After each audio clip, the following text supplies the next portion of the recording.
Hello friends, welcome to भक्ति with Binu YouTube channel. आज के इस वीडियो में सुनेंगे बुधवार व्रत कथा। हिंदू धर्म में बुधवार का दिन भगवान गणेश को समर्पित किया गया है।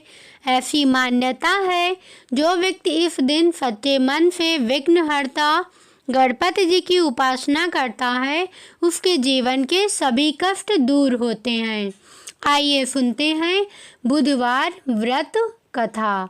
एक समय की बात है, समतापुर नगर में मधुसूदन नाम का एक व्यक्ति रहता था। उसका विवाह पास के ही नगर बलरामपुर की रहने वाली संगीता से संपन्न हुआ। वह दिखने में सुंदर और सुशील थी। एक दिन मधुसूदन अपनी पत्नी को लाने के लिए ससुराल पहुंचा।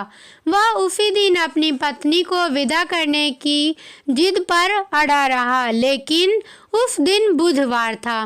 पत्नी के घर वाले समझाने लगे कि बुधवार के दिन यात्रा करना अशुभ होता है, पर वह नहीं माना। संगीता के घर वालों को उसे बुधवार के दिन ही विदा करना पड़ा।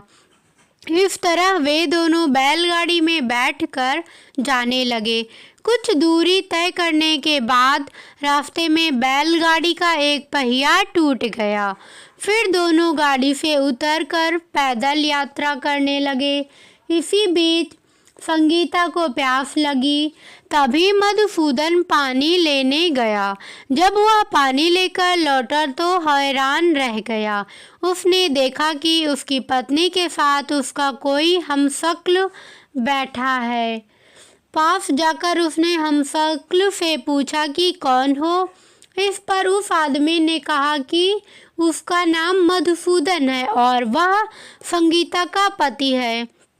इस पर मधुसूदन भड़क गया और बोला कि ये झूठ है, असली मधुसूदन तो मैं हूँ। मैं संगीता के लिए पानी लेने गया था। इस पर हमशक्ल ने कहा कि वह तो पानी लाकर संगीता को पिला भी दिया। अब इनमें संगीता के असली पति होने को लेकर झगड़ा होने लगा। तभी उस नगर के राजा का एक सिपाही वहां आ पहुंचा।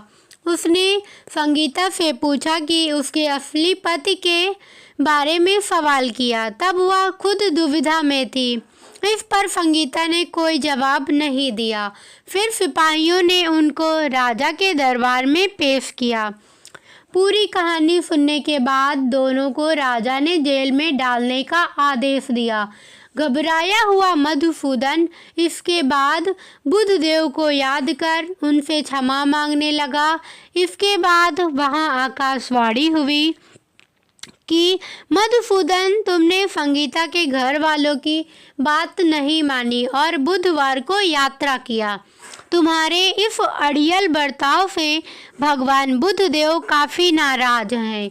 उन्होंने ही ऐसी दुविधा पैदा की है। तब मधुसूदन ने नम्र आवाज में कहा कि हे महाराज, उससे बड़ी गलती हो गई।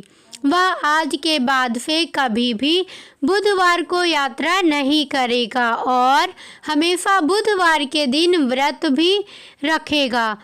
क्षमा मांगने पर बुधदेव का क्रोध शांत हो गया। भगवान ने फिर मधुसूदन को क्षमा कर दिया।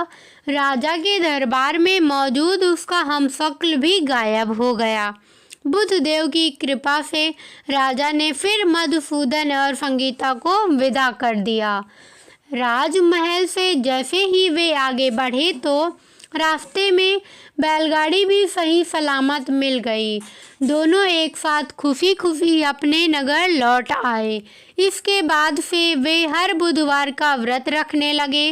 उनका जीवन सरल और सुखमय हो गया। उनके कामकाज में भी उन्नति हुई। बुधवार की कथा कैसी लगी मुझे कमेंट करके ज़रूर बताइएगा। लाइक करना, शेयर करना और सब्सक्राइब करना बिल्कुल मत भूलिएगा। धन्यवाद।